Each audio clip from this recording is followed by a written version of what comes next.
Hello everybody, it's Samantha, the Finance Queen. I wanted to do a video because I see the response that I'm getting and everybody's wanting to know about their finances, and I'm absolutely grateful for you all using me as the person to go to.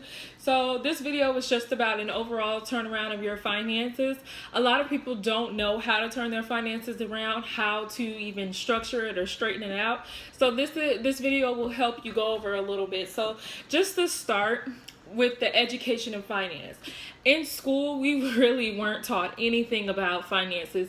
They told you how to add up, subtract, but they did not teach you how to add and subtract bills and budgeting and everything of that such. The moment that you get out of school, what's the first thing that happens? The first thing that happens is they tell you to go to college, right? So you go to college and you take on debt. You take on debt before you even make a dime. Some of us may have had jobs before we actually graduated, but I'm sure you weren't making more than minimum wage. If you were, great for you. Teach someone else how to do that. But in most situations, you weren't making more money. So now you're like, okay, I have to go to college, so now I have this debt. And we're never taught that we don't have to start off with the debt. We're like, okay, well, let me go ahead and get the $50,000 worth of debt, and you haven't even made $50,000 in your lifetime. So I'm here to teach you how to just exit that mindset and really start to understand how to build generational wealth, how to make sure that you have things and you can buy them with cash instead of using credit, guys. So the first thing we're going to talk about is a budget. Number one, if our parents started with a budget, then we would know how to budget, right? A lot of situations, like I look at my granddad. My mom always talks about my granddad and say, oh yeah, granddaddy had money. Your granddad had money. He had money because he never bought anything off of credit. He only paid for things that he could actually buy cash money. If he could not afford it, he would not get it. There was times where he would get letters in the mail from different card issuers and they're like, hey, get a credit card with us, Sears credit card. Yeah, you shop here. But why? If you can pay for it, why are you getting a card? There's no need to get a card if you can already pay for it. So a lot of times what we do is we try to live out of our means. So we need to learn a budget. So for the budget, what we start with how much our bills are equal to how much we make. Your bills, and this may sound crazy, but your bills should not be more than, I'll even be nice, not be more than 70% of what you make. And the reason why I say this is because how do you save? How do you have a emergency fund? How do you have an oops fund if you forget a bill or whatever the situation may be? You need an oops fund, you need an emergency fund, you need a savings, you need investments. It's so much that you need in this world to just be stable and not have to worry about if your tire goes flat or your tire bursts while you're on the road and you have to buy a new one and it's $200. You're like, oops fund, where's that oops fund? Do you have one? Because if you don't, if a tire blows, what will you be doing? Can I borrow $200? My tire just blew. I don't know what to do. I don't get paid until next Friday. This is horrible. I got to get to work so I can make some money. If I don't make any money, then I can't pay for anything, right? That's what most of us are going to have to do. So now we want to actually take that budget and make sure that we stay inside that budget. No more than 70% of your total gross income, or maybe I should say net income, should be devoted to bills. The rest of it should be devoted to savings, investing, and whatever other things. That includes leisure activity as well. There should be leisure activities should not be an extra 10%, and sometimes we may not be able to have leisure activity when it comes to something like that. So if you don't have the money, do not spend it, guys. Do not. Okay, so the next topic here that we're going to talk about is savings. Once you've created that budget, you're able to set aside a certain amount that you can save. Whether that be $200, $2,000, $20,000. Save, because that savings is what helps you to be able to invest in other things. Like I said, if you don't have that oops fund, that emergency situation fund, or just have a fund for your children or building wealth for your future family or whatever the situation is, do not let people make you think because you were able to pay all of your bills.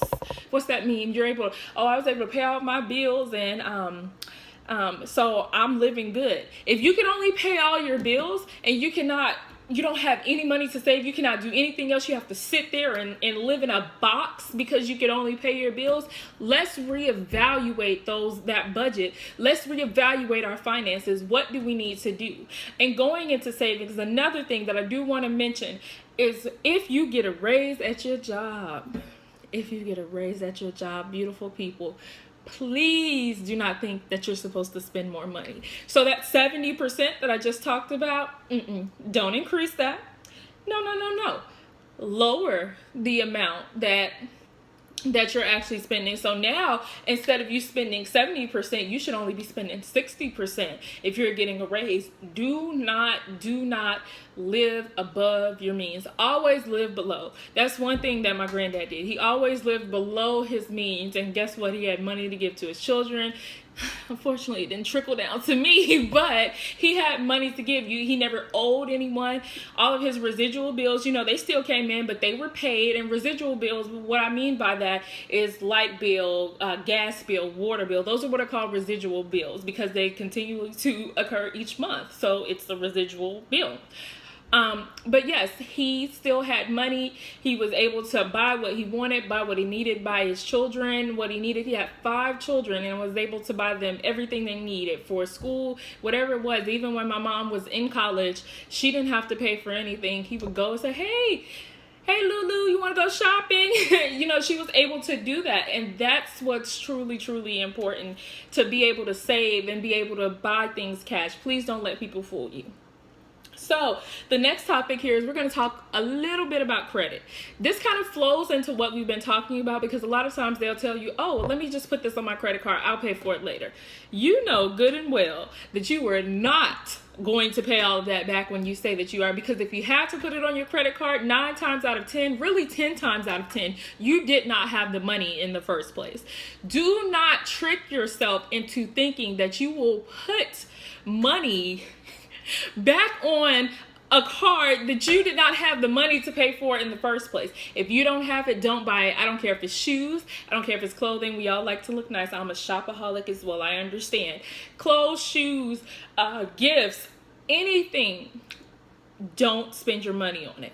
I've seen people, and it amazes and baffles me at the same time how there will be people at home and they'll have their cable bills and they'll have a basic plan, but then they're like, ooh, I think I want to watch this a little bit more. But you spend 40 hours a week at work, 10 hours commuting, at least an hour a day cooking, cleaning, whatever you need to do to facilitate, cleanliness and homekeeping or housekeeping. So really, what time do you have to, try to pay extra to watch HBO, Stars, Cinemax? I know y'all channels. I know what y'all watch. So why pay more to watch something that you'll really never be able to watch? And there's so many different alternatives. And if y'all stay tuned to some more videos, I'll go over different alternatives of how to save money on everything: household supplies, cable, internet, phone, TV, all of this stuff. I will definitely help you all. So I want you all to stay tuned to more videos as well. But to get back on topic, don't pay anything with your credit cards. If you cannot afford to pay for those $500 tires, come up with a budget to be able to pay for those tires. Do not put anything on these credit cards. These credit cards are expensive. Let's do a simple math here. So you have a credit card, right?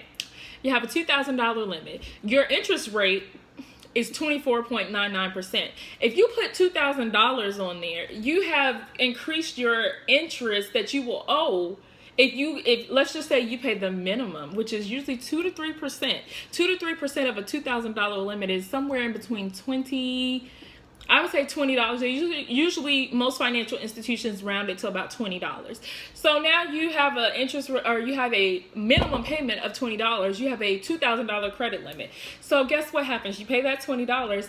Guess what? That $20 was just the interest on the money that you just borrowed. Actually, your interest would probably be more around $24 actually. So now you've done yourself a disservice, because now you just paid $20 for nothing. You haven't even touched the balance. You're $4 over your balance that you already had. You see why this is not a good cycle? This is how a lot of my clients are getting into debt, because they're sitting over here and they're paying with this credit card and they don't have the money to pay it right back.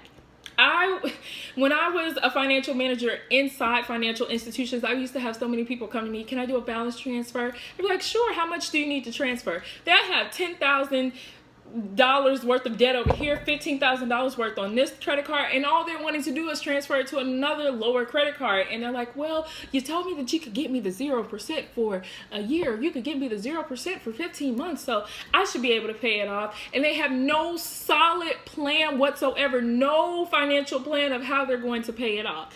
This is why the clients come to me and say, hey, can you come up with a financial plan of how I can pay it off, amortize my debts, help me to be able to pay it off in 15 months.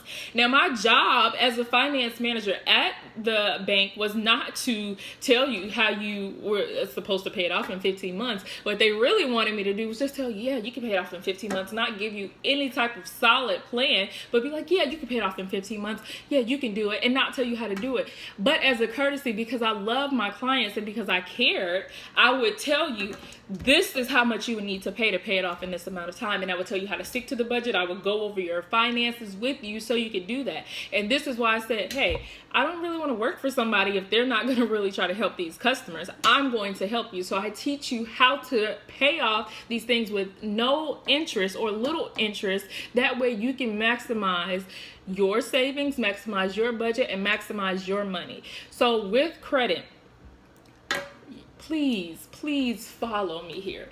With credit, do not purchase anything that you cannot pay. Yes, credit cards are needed if you're wanting to finance big purchases in the future that you're not able to pay with cash money. Yes, but you should never have more than 10%. Scratch the 15% that they're telling you, these financial gurus are telling you, scratch the 15%, scratch the 20%. Never have more than 10% on your card. And if you have a $25,000 limit, please do not have 10% on there. Just saying. Do not. Never keep more than $100 on your card, because it's easy to pay back $100 than paying back $200, $300, $500, $1,000, $10,000. I've seen my clients have $24,000 worth of debt, and this is after from me working at the bank. They'll come to me now, $24,000 worth of debt, and just be like, oh, help me. And I help them, but I'm just so disappointed in the fact that they had so much debt because they didn't have the money in the first place. So stay tuned to another video and we'll go more into credit education as well. So the next thing that we're going to talk about is investing. Oh, how I love investing, and how so many financial advisors invest incorrectly because they're looking for a payout. They're not looking to actually help the customer or the client. So with investing, please make sure that you have a financial advisor who is looking for the best interest of you.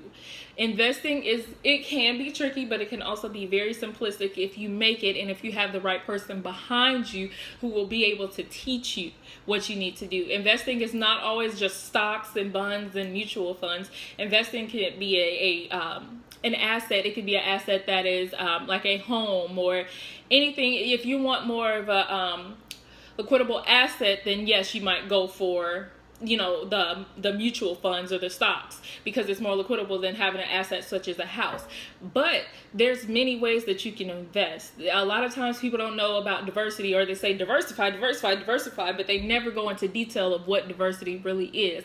And if you visit bossbusinesswomanacademy.com, on our financial section, it tells you all about diversification, what that really means and what it really entails, because Lord knows I'm so tired of people saying diversify, but they never tell their clients how to diversify. So that's very, very important. Then when it comes to having assets with investments, which are real estate, understand that if you're going to have these type of assets, or if you think that your home that you're living in, your single dwelling family household is your biggest asset, guess what? It's not. A lot of people, when they buy a home, they think automatically, oh gosh, yes, this is my asset. I have equity in it. No, you do not. If you bought a home for $200,000 and you did an FHA loan, which is typically a 3.5% down payment, plus your closing costs, which will range anywhere from maybe about $2,500 to $6,000, you did not have any, or you do not have any equity in your home at that particular time. You have to look at your interest rate. Most people's interest rates right now, the economy is still, you know, little, not shaky, but it's still kind of ranging and evening out, it is, your interest rate might be around 4.5%. At that particular time,